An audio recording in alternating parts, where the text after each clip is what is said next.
श्री राम मित्रों, आज हमें श्री राजा रामचंद्र की नगरी ओरछा में और हमारे साथ हैं मेरे बड़े भैया कवि सुमित ओझा जी, जिनके नाम में ही ओरछा है। भैया मैं आपका बहुत बहुत स्वागत करता हूं। नमस्कार। मैं भी आपका ओरछा धाम में स्वागत करता हूं। अगर मैं भैया के व्यक्तित्व के बारे में बताना चाहूं तो शायद मेरे पास शब्द ही कम पड़ जाएंगे, क्योंकि भैया से मेरा जुड़ाव लगातार 2019 से रहा और हमेशा उनका आशीष मुझे मिलता रहा है। भैया आपके नाम में ही ओरछा आता है, तो मैं सबसे पहला मेरा प्रश्न तो यही आएगा कि ओरछा जुड़ा कैसे? ओरछा का शाब्दिक अर्थ होते हैं उर्छा, जो हृदय पर छा जाए। तो ये मेरे हृदय पर छा गया। और छा मतलब जो मुझसे कहता है कि और छा जाओ। और अच्छा, जो मुझसे कहता है कि मोर बेटर, और आज से अच्छा कल आपको होना है, मोर बेटर। और छा, उर्छा और अच्छा, ओरछा के ऐसे शाब्दिक अर्थ है। सो ओरछा का एक गहन नाता मेरे जाको ना और छोर बाको नाम ओरछा एंडलेस है। मतलब मेरा ओरछा के प्रति प्रेम भी अनंत है, उसकी कोई सीमा नहीं है। इस कारण से, और जब मैं समाज में काम करते करते मेरे को अनुभव हुआ कि एक उपनाम होना चाहिए जिससे आदमी आपकी कास्ट एनालाइज ना कर सके जी। क्यों? क्योंकि लोग एनालाइज करने के बाद जैसे ही पता चलता है कि ये मेरी जाति का व्यक्ति है, वो आपके दोष नहीं देखते। और जिनको लोगों को जो जातिवादी मानसिकता के लोग हैं, जब वो देखते हैं कि ये मेरी जाति का नहीं है, तो फिर वो मेरा गुण नहीं देखते। और मैं ये चाहता हूं कि मेरे जीते जी, मेरे जीवन में और जीवन के बाद समाज मेरा मूल्यांकन मेरे गुण दोष के आधार पर करे, ना कि मेरी जाति के आधार पर। इसलिए सुमित ओरछा। ये भैया ओरछा की परिभाषा तो मैंने पहली बार सुनी, और इतनी सुंदर परिभाषा आप ही दे सकते हैं। भैया ओरछा हम जानते हैं कि राजा रामचंद्र की नगरी है, लेकिन ओरछा के कुछ और भी हमने एक्सपेक्ट देखे हुए हैं। कहीं भूल भुलैया की बात करता हूँ मैं, आजकल की जो यूथ है, जेनजी जनरेशन है, जो वो इसी नाम से जानती है कि भूल भुलैया की शूटिंग हुई थी वहाँ पे। हमारे विशाल भाई भी आए थे, उनका पहला मंदिर नहीं था उनका पहला टारगेट। उन्होंने बोला ये शूटिंग हुई थी, वो जगह देखनी है। तो मैं आपसे ओरछा का इतिहास जानना चाहता हूँ। देखिए, ओरछा साधना की धरती है, और इसका जो पूरी यात्रा है वह बड़ी अति विशिष्ट है। यहाँ किसी धरती पर कहते हैं वृंदावन भक्ति साधना की धरती है, वृंदावन कुरुक्षेत्र युद्ध की धरती है। तो हर धरती का एक प्रताप होता है कि यहाँ पर ये इसकी धरती है। कई जगह के बारे में कहा जाता है कि जड़खोर जो राजस्थान में एक स्थान है जहाँ लाखों गौशालाएं हैं, पथमेड़ा, तो वो गौ सेवा साधना की धरती है। कहीं संघर्ष की धरती है, कोई युद्ध की धरती है, कोई विज्ञान की धरती है। ऐसा सब जगह के बारे में अलग अलग। ओरछा साधना की धरती है, और यहाँ पर हर प्रकार की साधना फलीभूत हुई है। मैं अगर इसकी यात्रा को शुरू करता हूँ ओरछा के बारे में बताने में, तो मुझे लगता है तुंग ऋषि हुए हैं इतिहास में, जिन्होंने यहाँ पर जंगल में जो तुंगारण्य वन कहलाता है, इसमें जो है आध्यात्म साधना का उपक्रम किया, अपने आप को ईश्वर की प्राप्ति तक उन्होंने पहुंचाया। तो तुंग ऋषि की अध्यात्म साधना की धरती है।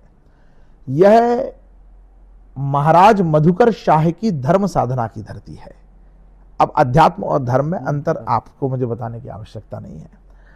तो यह धर्म साधना की, धर्म क्या है? नियम कर्म जो धारण किया जाए वो नियम ही धर्म है। तो उन नियमों को धारण करने की जो प्रतिबद्धता है, वह महाराज मधुकर शाह से श्रेष्ठ बहुत कम लोगों की आपको दिखाई देगी। जब महाराज मधुकर शाह सहित सारे राजाओं से कहा गया कि अपने माथे का तिलक हटाना है, माला हटाना है, सुनो कर गए भाल, तो फिर क्या हुआ? हुक्म दिया था बादशाह ने महीपन को। प्रसंग सुनाया मैंने कई बार की। हुक्म दिया था बादशाह ने महीपन को, मानो राव राजन प्रमाण लेखियत है। चंदन चढ़ाए पद देवता के बंधन को दे हो, सिर दाग जहां रेखा रेखियत है। अकबर ने कहा मस्तक पर गोला दाग देंगे। तो सुनो कर गए भाल, छोड़ छोड़ कष्टमाल, दूसरो दिनेश तहा कौन पेखियत है। तब सारे राजाओं से अकबर ने यह कह दिया कि कोई मेरे दरबार में तिलक लगा करके और माला पहन के नहीं आएगा।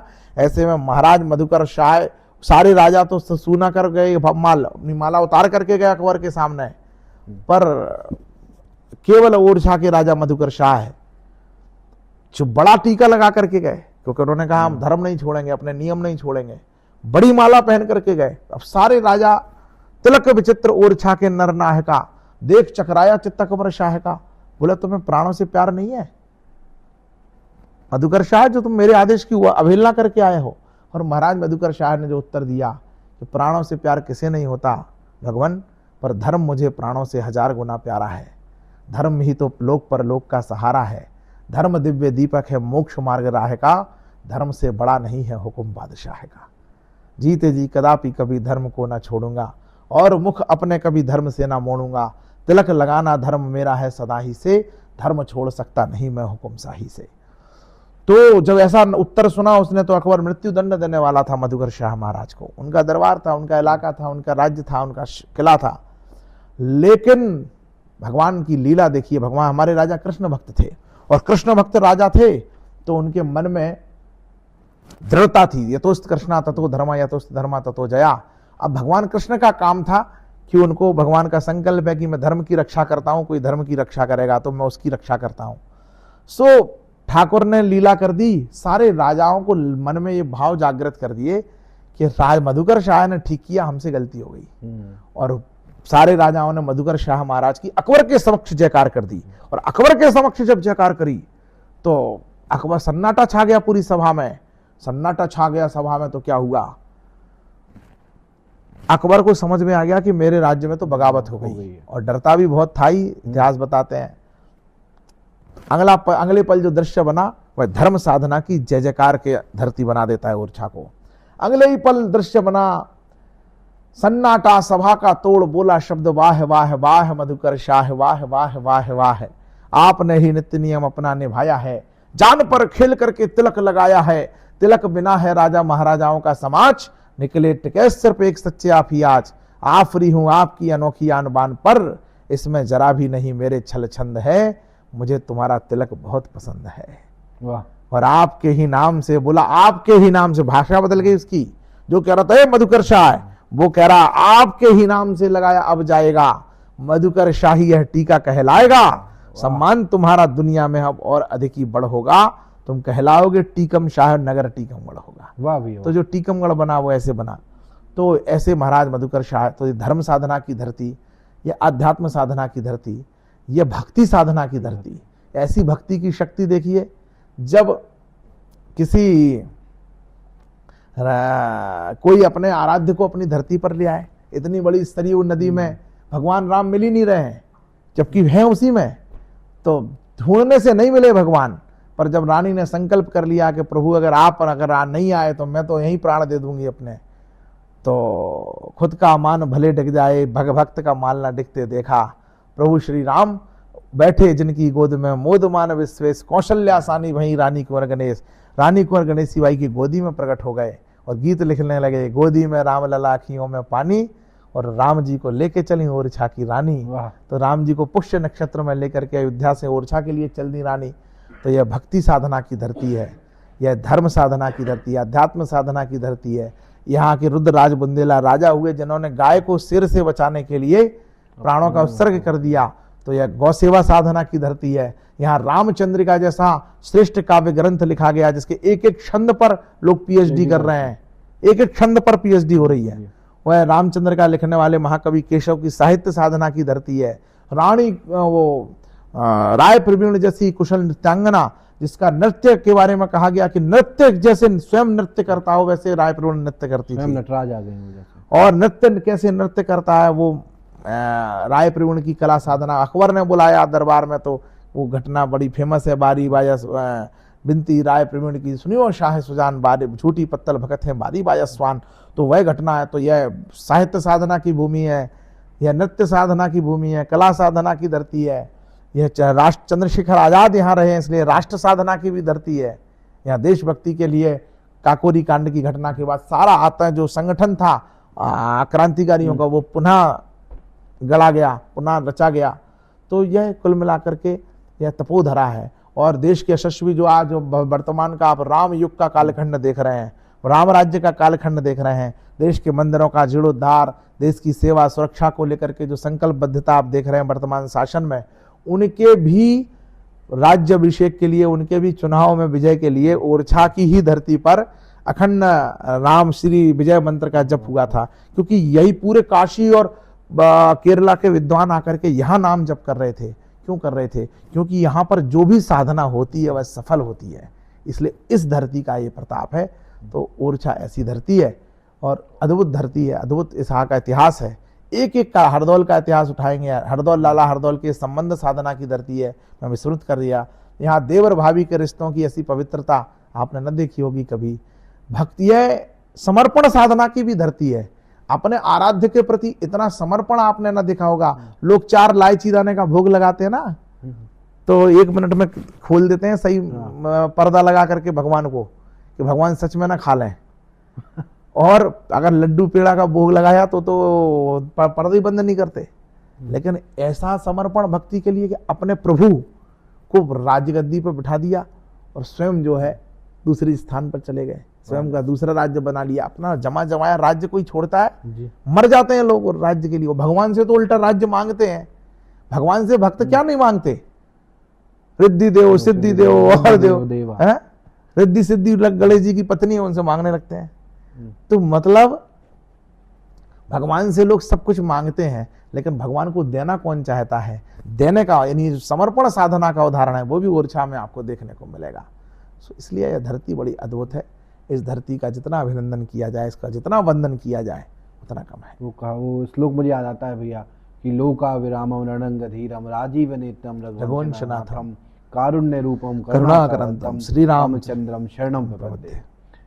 शायद भैया इस समय श्री राम पर आपसे मुखर होकर और आप जैसी शालीन भाषा में कोई नहीं बोल रहा है। डॉक्टर कुमार विश्वास जी बहुत अच्छा बोल रहे हैं, बहुत बड़े विद्वान हैं, मैं उनको निरंतर सुनता हूँ। उनको सुनते सुनते हम बोलना सीखे हैं। और देश के श्रेष्ठ मानस मर्मज्ञ ये गलत फहमी। देखिए, तुलसी जा संसार में ज्ञान ही मोड़ न कोई, जो जस जैसो राम करे सो तो तस तैसो होए। जिसको जैसा राम ने बना दिया वो वैसा काम कर रहा है। ये काम भी राम जी की इच्छा से ही हो रहा है। हम तो कोई और विधा के व्यक्ति थे, राजनीतिक क्षेत्र के कार्यकर्ता थे, वहीं जिंदाबाद मुर्दाबाद कर रहे होते, मीटिंगें बैठ के लुट के कर रहे होते। लेकिन परमात्मा ने कोई दूसरी रचना कर दी है, क्योंकि उसकी रचना से काम होता है, उसकी योजना से काम होता है। सो जो जब तक राम जी बुलवा रहे हैं, जब तक सांसों में प्राण है, तब तक। एक रील भी आपकी बहुत वायरल होती है, मैं देखता हूँ कि राम क्या है, राम कैसे है। आप एक बार हमें बताएं जरूर कि राम कैसे है, राम क्या है। संसार की अद्भुत अद्वितीय नाम है राम। ऐसा दुनिया में कोई उदाहरण नहीं है जो किसी भाषा में कोई श्रेष्ठ दूसरा शब्द निर्मित ही नहीं हुआ जैसा शब्द है राम। जिसकी आवृत्ति बदलने पर, जिसके विशेषण बदलने पर, जिसके प्रयोग के प्रवाह को बदलने पर, जिसके अर्थ और भाव दोनों बदल जाते हो। एक कुछ भी बदल दो, भाव बदल जाता है। प्रातः हुई तो राम राम, एक बार पहले तो एक बार कहो तो संबोधन, 2 बार कहो अभिवादन राम राम, 3 बार किसी घटना पर निकाले राम राम राम राम राम, तो 3 बार कहो तो संवेदना, बार बार कहो तो संकीर्तन, कहते रहो तो साधना, साधना की निरंतरता हो जाए तो सिद्धि, और राम नाम की सिद्धि मिल जाए तो जिंदगी की सार्थकता।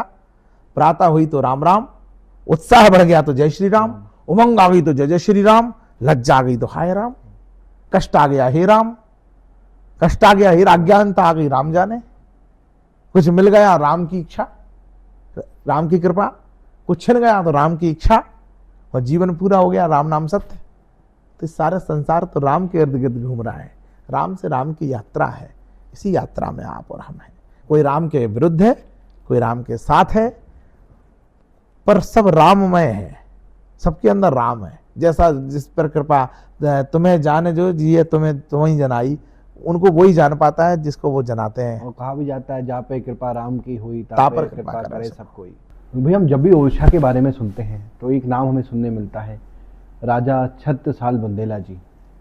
बुंदेलखंड के केसरी हैं। बुंदेलखंड में ओरछा से तो संबंध वैसा सीधा नहीं रहा उनका, लेकिन बुंदेल केसरी हैं। बुंदेलखंड की स्थापना ही उन्होंने अपनी पौरुष की सीमाओं पर की। और महाराज छत्रसाल जैसा योद्धा, एक धर्मपरायण योद्धा, जिन्होंने महाराज शिवाजी से प्रेरणा लेकर के जो बुंदेलखंड के अंदर काम किया, वो ठीक काम मतलब राजस्थान में की धरती पर, मेवाड़ की धरती पर कहा जाए तो महाराणा प्रताप ने, और महाराष्ट्र की धरती पर, मराठवाड़ा की धरती पर महाराज शिवाजी ने, वो बुंदेलखंड की धरती पर महाराज छत्रसाल ने 52 युद्ध लड़े। और 52 के 52 युद्धों में पुरुषार्थ से सीमा खींची। ये तो यमुना और नर्मदा, ये तो चंबल और तो टॉस, छत्रसाल से रण की ही ना काऊ होस। छत्रसाल महाराज इतने अद्भुत अनुपम पराक्रमी व्यक्तित्व थे, जीवन के अंतिम समय तक युद्ध करते रहे। और किस लिए युद्ध करते रहे? सामाजिक समरसता को, उस पर बोलेंगे तो कभी एक पूरा पॉडकास्ट हो जाएगा पूरा महाराज छत्रसाल के, क्योंकि उनके व्यक्तित्व की विराटता इतनी बड़ी है। उनके साथ लड़ने वाले लोग सारी जातियों के लोग हैं, एक जाति के लोग नहीं हैं, सारी जातियों के लोगों की सेना बनाई। और नहीं कोई था किला विरासत उसको जिसको उन्हें बचाना था। अमूमन राजाओं की लड़ाइयां को लेकर के आरोपित किया जाता है कि वो तो किला था उनका, उनके कदे पे, उनके साम्राज्य पर, उनके राज्य पर हमला हुआ तो युद्ध लड़े। पर महाराज छत्रसाल का तो कोई राज्य नहीं था। उनको तो उनके पिताजी जो महाराज चंपत राय हैं वो एक कुशल सेनानी थे और उनका सब कुछ छीना जा चुका था। और जब उन्हें मिला तो बस उनको तो जब जब दुनिया में आंखें खोली, चारों ओर अंधेरा था, वीर पिता को रिपुओं ने भी चहुं ओर से घेरा था। ऐसे में जीवन के पहरे गन्ने गहरे लहू लोहान हुए। सुना जब नन्हे कानों ने कि वीर पिता बलिदान हुए। तलवारों की खनक युद्ध की टंकारों में बड़ा हुआ। सब कुछ खोकर भी वो बालक स्वाभिमान से बड़ा हुआ। उनके विजय का अश्वमेध कभी नहीं रुकने पाया। उनकी ऊंची शान का झंडा कभी नहीं झुकने पाया। पौरुष बल से प्राप्त किया था उस स्वर्णिम स्वराज की मैं ये गाथा सुना रहा हूं छत्रसाल महाराज की। तो सारा जो स्वराज्य उन्होंने गढ़ा है वो पौरुष की, पुरुषार्थ की सीमा पर गढ़ा है। तो महाराज छत्रसाल एक ऐसे पराक्रमी, पुरुषार्थी, धर्मव्रत राजा जो एक संत के सानिध्य में, स्वामी महामति प्राणनाथ के मार्गदर्शन में उन्होंने बुंदेलखंड के राजा की स्थापना भी की, उसको सुरक्षित भी किया, उसे अपने पुरुषार्थ से सिंचा, समृद्ध किया। तो ऐसा बुंदेलखंड है। लोक परंपराओं में महाराज छत्रसाल आज भी जीवित हैं। छत्रसाल महाबली, करियो सब भली भली। एक चीज़ और देखी भैया, मैंने साधना की बात की, साधना की भूमि है ओरछा। देखा जब मॉडर्न डेज में देख रहे हैं तो ओरछा डेस्टिनेशन वेडिंग का हब बना हुआ है। देखिए, विवाह सबसे बड़ा मांगलिक प्रसंगों की जो जीवन में श्रृंखला आती है, उसमें सबसे बड़ा मांगलिक प्रसंग क्या होता है मनुष्य के जीवन में? विवाह है। आपके जीवन का सबसे बड़ा मांगलिक प्रसंग जो है विवाह होता है। तो मांगलिक प्रसंग का शुभारंभ कहाँ से होना चाहिए? जहां साक्षात मंगल भवन अमंगलहारी विराजमान है। और मंगल भवन अमंगलहारी कहाँ विराजमान है? ओरछा में। सर्वव्यापक राजा राम के दो निवास हैं खास, दिवस ओरछा रहत है शयन अयोध्यावास। तो राम जी साक्षात ओरछा में विराजे हैं और इसलिए पूरे देश भर का जो सनातनी समाज है और जो भारतीय जनमानस है उसकी आस्था, उसका झुकाव ओरछा की ओर लोगों को खींच रहा है। और यहाँ की एक विवाह की विशेषताएं भी हैं। आजकल तो विवाह के गंधर्व विवाहों का चलन बहुत बढ़ गया है। तो गंधर्व विवाहों में कुंडली का मिलान नहीं होता। ऐसे विवाहों के लिए सर्वोत्तम स्थान है, क्योंकि राम जी ऐसे हैं जिनकी भी कुंडली नहीं मिली, लेकिन वो एक दूसरे के गए गिरा अरत जल बीच सम कहिए तो भिन्न न भिन्न बंधु सीता राम पद जनई परम प्रिय खिन्न। राम और सीता ऐसे अभिन्न हैं बिना कुंडली मिलाए कि उनको एक दूसरे से अलग नहीं किया जा सकता। तो एक तो साक्षात यहाँ पर मंगल भवन मंगलहारी बैठे हैं। तो उन सारे विवाहों के लिए भी सर्वोत्तम स्थान ओरछा है। और ये यहाँ का ये भगवान की नजर किसी की ना लगे, लेकिन मैं इस बात को लेकर के मेरा शोध है कि एक दिन में ओरछा में 200 से 300 से 400 से 500 तक विवाह हो जाते हैं। छोटे से बड़े धर्मशाला, गेस्ट हाउस सब फुल रहते हैं। किसी गांव में 50 शादियां होती हैं तो एक आध में कोई ना कोई छोटी घटना घट जाती है। यहाँ एक दिन में इतनी शादियां होने के बावजूद भी भगवान का ऐसा प्रताप है इस धरती पर कि सब मंगलता के साथ सब कुछ निपट जाता है। किसी को कोई कष्ट नहीं आता, कोई क्लेश नहीं पैदा होता, कोई घटना दुर्घटना नहीं घटती। ये साक्षात इस धरती पर भगवान का प्रभाव है, क्योंकि लाला हरदौल की भी यह धरती है और भगवान के वो परम स्नेही हैं, कृपा पात्र हैं। तो लाला हरदौल से भी यहाँ की महिलाएं मांगती हैं कि करियो करियो हजारी हर धारी हरदौल तुम्हारे बल पे ब्याह रचो। तो हरदौल भी रक्षा करते हैं सारे सगुनों की। और मंगल भवन मंगलहारी राम राघवेंद्र सरकार अखंड वर्णा, अखंड मंडल के जो है भूमंडल के स्वामी और अकारण करुणा करने वाले प्रभु यहाँ पर विराजमान हैं। शुभ सब भक्तों पर कृपा करते हैं, सबके काम मंगल से निपटते हैं। तो ये इसलिए ओरछा के प्रति विवाह करने के लिए लोगों का रुझान बहुत बढ़ रहा है। हम उनका स्वागत भी करते हैं, अभिनंदन भी करते हैं। और दूसरा, यहाँ के जो पर्यटन है इतना कुछ विशेषताएं ओरछा की ऐसी हैं जो कई जगह आप एक बार जाएंगे तो आपका मन भर जाएगा कि यार वहां तो हमने घूम लिया। हाँ भैया, पर ये चीज़ ओरछा आपने के बारे में पूछा अलग भी है। ओरछा में आप एक बार जाएंगे तो आपको लगेगा कि यार फिर से जाना है, बहुत दिन हो गए ओरछा नहीं गए। तो यहाँ जो आते हैं फिर वो आते रहते हैं। बाकी जगह आप एक पर्यटन स्थल है, हमने वो घूम लिया, ओवर हो गया, अब हम दूसरी जगह जाएंगे। पर ओरछा इससे अलग है। यहाँ के आने वाले लोगों का ये धारणा है, जो एक बार आया तो फिर वो और ऊपर छा गया, फिर आप ओरछा से जाना देर रहे, जब तक नहीं आए ये आपका भाग्य दुर्भाग्य सौभाग्य जो भी है, लेकिन एक बार आ गए तो फिर ओरछा आपको बुलाता रहता है। अब जैसे हम बुंदेलखंड के इतिहासों के पन्नों को जब खोलते हैं तो राजा हरदौल की कहानी हमें हमेशा सुनने मिलती है। दीवान हरदौल ऐसे अपने भक्त और भाभी के भक्त, मैंने कहा ना संवेदना साधना की भूमि भी हरदौल है। हरदौल पराक्रमी थे, प्रतापी थे, अपने राज्य के प्रति निष्ठावान थे, न्यायप्रिय थे। ये सब कहानी तो जो उनके बारे में स्थापित सत्य हैं, बहुत लोकप्रिय भी थे। राजा फ्री होकर के दिल्ली जाते काम करते थे, अपनी संधियां करते थे, अन्य राज्यों से संबंध स्थापित करते थे, क्योंकि हरदौल के होते हुए सारा राज्य सुरक्षित भी था और जन प्रजा को कोई समस्या भी नहीं थी। लेकिन मुगलों की दाल नहीं गल पा रही थी, इसलिए मुगलों ने यहाँ पर हिदायतुल्लाह खां करके, वो जो था हिदायत खां, उसने षड्यंत्र रचा, भाई और दोनों भाइयों के बीच में एक द्वेष फैला दिया और एक असत्य के आधार पर हरदौल के भाभी रानी चंपावती को लेकर के हरदौल के बीच में एक मतभ्रम पैदा कर दिया। और फिर जो घटना है वो रोमांचित कर देती है मुझे, वो घटना सुनाने में मुझे नहीं। राजा ने कहा बुला करके रानी को कि यदि साचो धर्म पतिव्रत है तो ही परीक्षा देने है। हरदौल लाखों विष के भोजन अपने हाथ जिमेने है। एक और है पति की आज्ञा, एक और देवर प्यारो, पति की कहीं करो तो देवर बिना मौत जावे मारो। अब रानी सोच रही है किम कर्तव्य, क्या करें क्या ना करें, विष भोजन को थाल पर। लेकिन अंत में भारतीय नारी करती क्या है, वो अपने पति के साथ जाती है। फिर रानी ने कहा कि अगर पतिव्रता पर संकट है तो करते हैं। तो उन्होंने कहा चलो ठीक है, पति विष भोजन को थाल परस दो दृगन से जल डारो।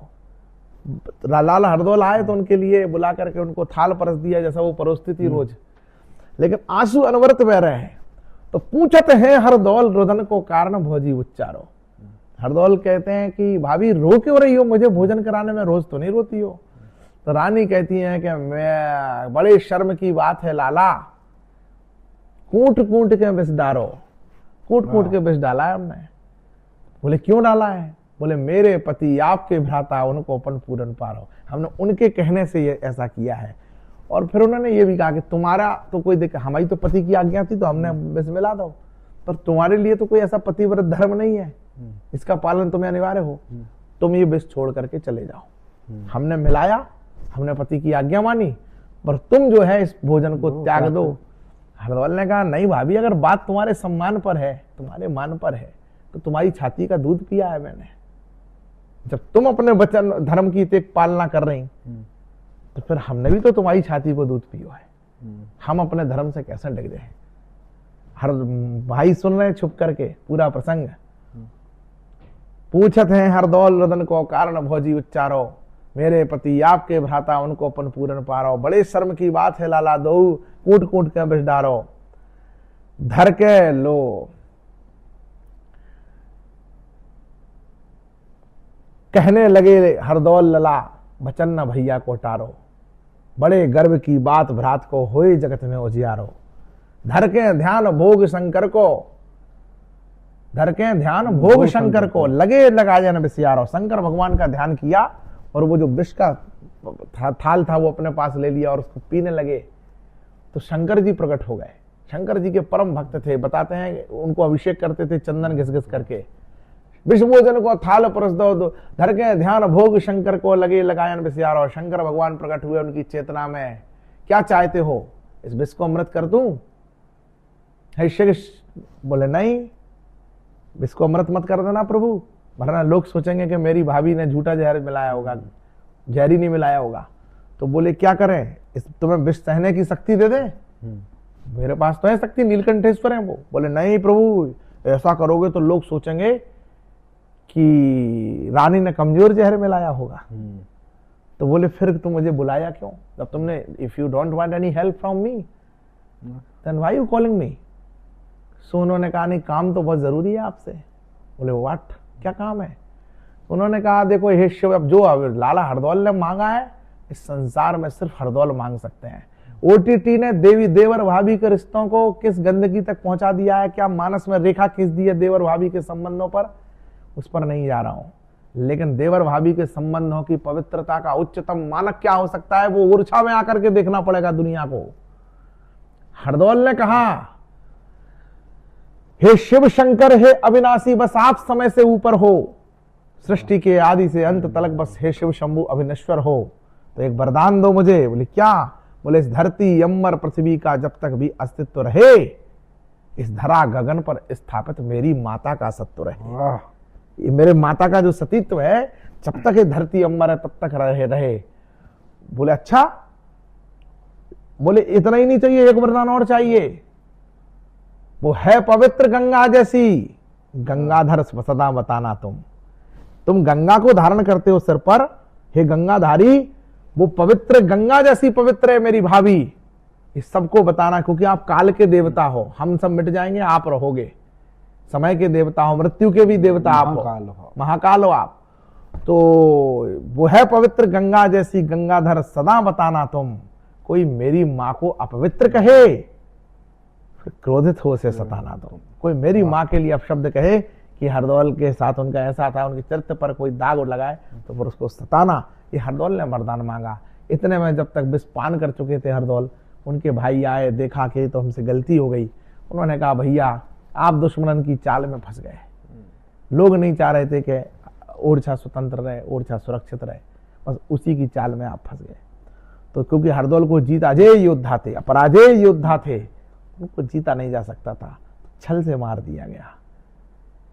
इस तरह से तो लाला हरदौल संबंध साधना की भूमि, संसार में कोई उदाहरण नहीं है। पुरुषों ने अपनी स्त्रियों ने अपने चरित्र की रक्षा में प्राण तो दिए, पर पुरुषों ने नाखून नहीं कटाया भाई साहब, बाल नहीं कटवाए, ना अपने चरित्र की परीक्षा में ना स्त्रियों की चरित्र की परीक्षा में। सिर्फ हरदौल हैं जिन्होंने अपने भाभी के मान के लिए पुरुष ने प्राण त्यागे हैं।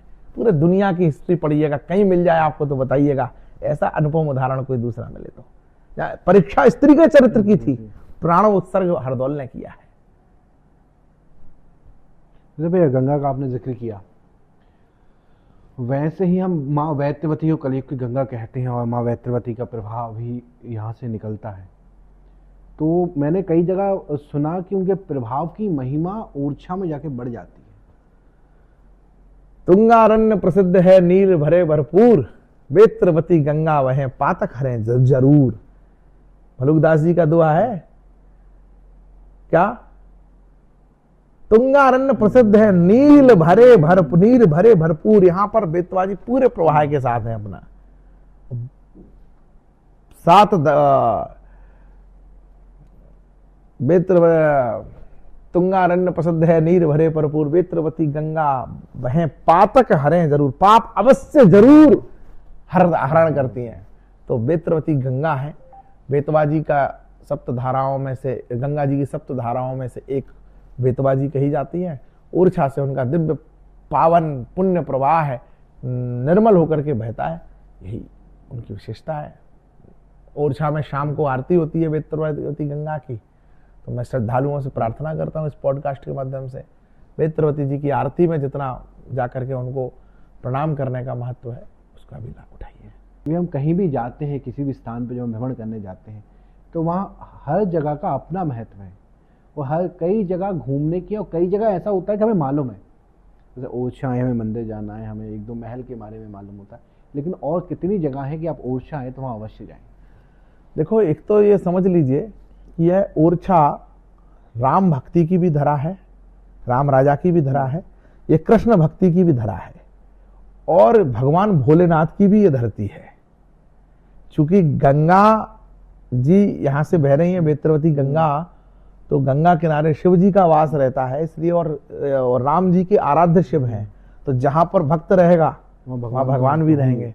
तो साक्षात राम जी का शिव जी का राम जी से बड़ा तो भक्त नहीं है कोई। श्रावण मास में हम बैठे हैं, जब शिव जी के सबसे परम प्रतापी और परम प्रिय भक्त ओरछा में विराजित हैं, तो यहाँ भगवान भोलेनाथ भी बेत्वेश्वर पर विराजमान है।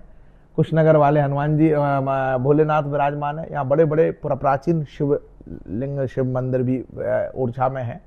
यह राम भक्ति की धरा तो है ही, यह उसके पूर्व से कृष्ण भक्ति की भी धरा है, क्योंकि यहाँ पर भगवान कृष्ण का महारास हुआ करता था। यहाँ भगवान महारास करने आते थे। भगवान के बहुत अत्यधिक कृपा पात्र ब्रज के जो रसिक त्रिवेणी कही जाती है, रसिक त्रिवेणी कभी कहे जाते हैं ब्रज के, उनमें एक नाम आता है हरिराम व्यास जी का। वह ओरछा के ही जन्म लेने वाले ओरछा के ही राजकवि थे। तो हरिराम व्यास जी की यह धरती है, इसलिए यहां पर हरिराम व्यास जी जब भगवान के पद गाते थे, जब वो भगवान के पद गाते थे तो भगवान स्वयं महारास करने आते थे। और हमारे राजा मधुकर शाह कृष्ण भक्ति में लीन राजा थे, इसलिए संसार में राम भक्ति की धरा होंगे, कृष्ण भक्ति, तीनों राम कृष्ण और शिव तीनों भक्तियों की धारा जहां समान रूप से बहती है, वह अनुपम धरा है ओरछा। जहां की रानी राम उपासक, जहां के राजा कृष्ण उपासक, और जो राजा राम जी यहाँ पर बैठे हैं वह भोलेनाथ के उपासक। तो तीनों की उपासना यहाँ पर सिद्ध हुई है, इसलिए यह राम कृष्ण और शिव की भक्ति की धरा है।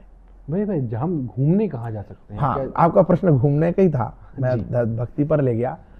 यहाँ तो देखिए, यह धार्मिक पर्यटन नगरी भी है, यह पर्यटन नगरी भी है, यह प्राकृतिक नगरी भी है। अब देखो ओरछा, मैंने कहा ना कि ओरछा की जो अभी रामकृष्ण और शिव पर तो थे ही अपन, अब तीन प्रकार के पर्यटन होते हैं। एक धार्मिक पर्यटन होता है, काशी है धार्मिक पर्यटन की नगरी है। एक प्राकृतिक पर्यटन की नगरी होता है, जहां पर पहाड़ हो, नदियां हो, जंगल हो, तो प्राकृतिक पर्यटन है, उसका अपना महत्व होता है। और एक होता है किला, हिस्टोरिकल प्लेसेस का पर्यटन होता है। यहाँ पर बड़े से बड़े जल दुर्ग है, ओरछा एक जल दुर्ग है, चारों तरफ से पानी से, मतलब भारत में जल दुर्ग कितने, वाटरफोर्ट कितने हैं, यह जल दुर्ग की धरती है। यहाँ पर जल दुर्ग का जो है प्रादुर्भाव हुआ है, बनाया गया है जल दुर्ग, चारों तरफ से पानी से, अगर आप रोड पुल पार ना करें तो आप उसमें किला तो नहीं, इसी तरह लिए सुरक्षित किला था। तो जल दुर्ग जैसा एक दुर्लभ आकृति, दुर्लभ इमारत को देखने के लिए भी लोग आते हैं। यह प्राकृतिक पर्यटन है। बेतवा जामनी नदियों का जंगल के अंदर समागम होता है, जहां महारास हुआ करता था, वो पचमढ़ी स्थान है। तो जंगल है, प्राकृतिक तो अभ्यारण्य है, बहुत बड़ा वन क्षेत्र है, इसलिए प्राकृतिक नगर भी है। और धार्मिक पर्यटन भी है, क्योंकि यहाँ ओरछा में हरदौल लाला और राम राजा सरकार दो बड़े मंदिर और लोक आस्था का प्रश्न है। छारद्वारी हनुमानगढ़ी कही जाती है। छारद्वारी सरकार यानी 4 द्वारे यहाँ से दरवाजे वाले हनुमान मंदिर है, तो वो बड़े हनुमान कहे जाते हैं ओरछा के। तो छारद्वारी हनुमान मंदिर है।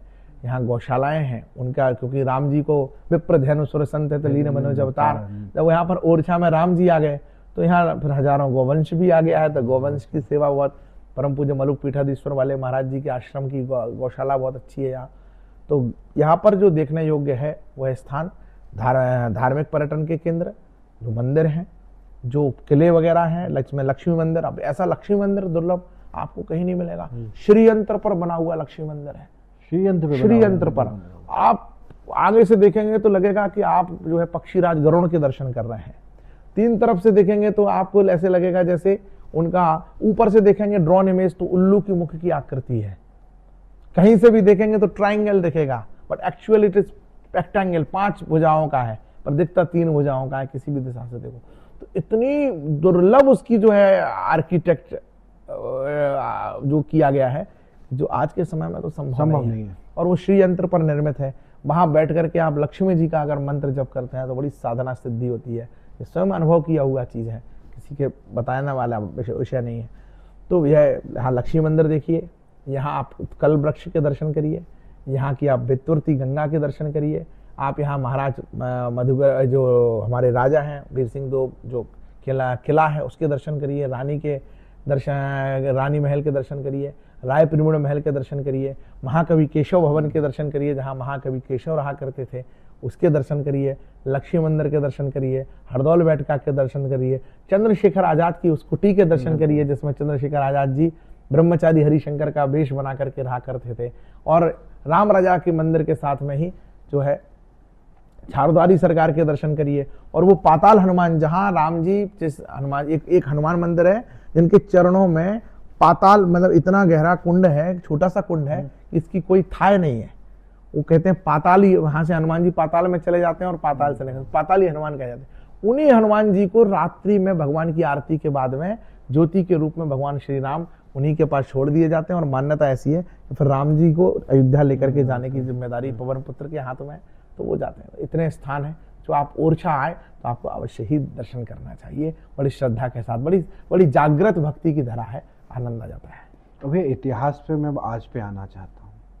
हम बुंदेलखंड के लोग हैं, और मैंने देखा कि बुंदेलखंड के जो लोग हैं वो किसी भी बाहरी व्यक्ति से मेरा मतलब है वो किसी अन्य राज्य के व्यक्ति को बड़े प्रेम से रखते हैं, बड़े चाव से रखते हैं।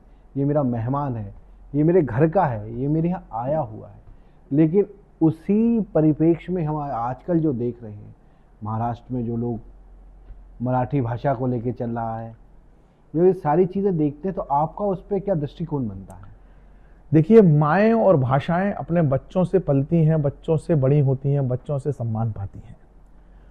लेकिन माएँ और भाषाएं श्रद्धा का विषय है, थोपने का विषय नहीं है। लेकिन जब बच्चे कुछ नालायक निकम्मे हो जाते हैं तो वो सब कर देते हैं जो माँ को भी कलंकित कर देता है। महाराष्ट्र के जो गांव गली के गुंडे हैं, उन्होंने भाषा को एक अतिवाद का माध्यम बना करके और एक गुंडई का माध्यम बना लिया है। उससे उनकी भाषा भी कलंकित हो रही है, और मराठी मानस का जो एक प्रभाव है वह भी नकारात्मक छवि गढ़ रहा है पूरे देश में। क्योंकि भाई हम वीर मराठा छत्रपति शिवाजी महाराज, आपने कभी श्वानों को देखा है? श्वान जब गली में जाते हैं तो हर गली के अपने श्वान होते हैं। हाँ। और वो श्वान जो है अपनी ड्यूटी यहाँ से भौंकना शुरू करेंगे और इस नुक्कड़ तक भौंकते हैं। उससे आगे कोई चला जाए तो तुरंत उसके प्रति उनका भाव बदल जाता है, क्योंकि उस श्वान को पता है कि मेरा पूरा जीवन इसी में कटना है, इसी गली में कटना है, उससे आगे उसको जाना नहीं है, सोच नहीं है, चिंतन नहीं है, सौभाग्य नहीं है। लेकिन ऐसे लोग उन लोगों के लिए परेशानी पैदा कर रहे हैं जो ग्लोबलाइज्ड हैं, जिन्हें पूरे भारत में जाना है, जिन्हें पूरी दुनिया में जाना है। जब वह मराठी मानुस भारत के अन्य राज्यों में, जो आज जिसके जैसे किसी के भाई के साथ को थप्पड़ मारे जाएंगे मुंबई में मराठी बोलने के लिए, और फिर ओरछा में उसी का भाई को मराठी व्यक्ति मिल जाएगा, तो उसका तो कोई अपराध नहीं है। लेकिन धीरे धीरे, क्योंकि सोशल मीडिया का समय है, एक एक वीडियो पूरा संसार देखता है, तो ऐसे में एक बड़ी विपरीत परिस्थितियां मराठी व्यक्तियों के लिए बनने वाली हैं पूरे देश में। इसलिए इस तरह की गुंडई का प्रतिकार मैंने नहीं किया है, ना मैं करूंगा। यह जिम्मेदारी मराठी लोगों की है। ऐसे गुंडों को सबक सिखाएं, लोकतांत्रिक ढंग से सबक सिखाओ। सिखाया हुआ है, पार्षद नहीं है वो, विधायक नहीं है वो, लेकिन गुंडई कर रहे हैं। तो ऐसे लोगों को और अच्छे से औकात में लाएं, ताकि चुनाव लड़ने तक का सामर्थ्य ना जुटा सके। अभी तक तो हारने का ही और जीतने का प्रश्न अलग ही हो गया। तो मुझे लगता है कि महाराष्ट्र के लोगों को इस तरह के गुंडई को, भाषा के अतिवाद को, इस तरह की क्षेत्रीय गुंडत्व को पुरजोर तरीके से विरोध करना चाहिए। ऐसे गुंडों को सबक सिखाना चाहिए। ये जिम्मेदारी उन्हीं लोगों की है। हम यहाँ बैठ करके राज ठाकरे पर जब बोले, आदित्य ठाकरे पर बोले, क्या फर्क पड़ेगा उन्हें? वो यहाँ आएंगे, हम वहां जाएंगे, तब हम एक दूसरे का साफ स्वागत सत्कार कर पाएंगे। लेकिन मराठी लोगों को ही अपनी अस्मिता बचाने के लिए, अपना सौहार्द बचाने के लिए, अपना प्रभाव बचाने के लिए इस तरह के गुंडों को सबक सिखाना चाहिए। मैं ऐसा मानता हूँ। भैया, राजनीति भी मैं थोड़ा आपसे बात करना चाहूँगा। अभी हम चीज़ें कुछ उत्तर प्रदेश में भी देख रहे हैं, तो मैं डायरेक्टली वो चीज़ नहीं पूछा हूँ, लेकिन उससे आपका डायरेक्टली आप पूछिए, डायरेक्ट पूछिए। अभी हम अखिलेश यादव जी को देख रहे हैं। अभी एक और जो कथावाचक पे जो प्रश्न चिन्ह उठाए गए, खैर वो उनकी कुछ वीडियोस भी आई, वो आपत्तिजनक थी भी, उसमें कोई प्रश्न नहीं है, लेकिन उसको जो उन्होंने यादव और ब्राह्मणों की लड़ाई में कन्वर्ट कर दिया, उसका एक असर कहीं ना कहीं पूरे सनातन पे पड़ा। गिद्ध जो है पार्थिव देह में मांस ही देखेगा। गिद्ध क्या बहुत बड़ी देखेगा? टिप्पणी है भैया। राजनीतिक गिद्ध जो लोग होते हैं उनको हर चीज में मांस का लोथड़ा दिखाई देगा कि इसमें नोच लिया जाए। तो जब समाज में कोई घटना घटती है, पहले बात तो बड़े लोगों को बड़ी बात करना चाहिए। मैं उस घटना पर भी आऊंगा, लेकिन घटना पर मैं बात क्यों नहीं करता हूं, क्योंकि दो लोगों में चर्चा के बड़े तीन आयाम होते हैं। सबसे उच्चतम स्तर के लोग जो है विचार पर बात करते हैं, मध्यम स्तर के लोग घटना पर बात करते हैं, और सबसे निकृष्ट बुद्धि के लोग व्यक्ति पर बात करते हैं। बड़े राजनीतिक परिवार का व्यक्ति जब व्यक्तियों पर बात करके उसको राजनीतिक महत्व देगा तो मैं उसके बारे में क्या सोचूंगा। सही बात। जाति का एंगल तो देखिए, वो दोनों लोग, एक तो अमानवीयता थी उसमें, जिन लोगों ने किया नाम बदल करके कथा करी उनके साथ अमानवीयता की गई थी, उसका प्रतिकार समाज ने, सरकार ने किया, वो गलत है। लेकिन किसी के विश्वास और भावनाओं को छलना भी गलत है। मेरी 4 पंक्तियां मैंने इस घटना के बाद से लिखी थी। जब ये रंग दिया जा रहा था कि वो ब्राह्मण नहीं था इसलिए कथा नहीं सुनी, तो मैंने बड़ी विनम्रता के साथ कही थी कि रूप स्वरूप धनी, रूप स्वरूप गुणी गुणवान से सुनते हैं हम, चाहे हो निर्धन या धनवान से सुनते हैं हम। शुद्ध मन, शुद्ध तन, शुद्ध विचार से सुनाओ हमें, ये भगवान की कथा तो रसखान से सुनते हैं हम। वाह।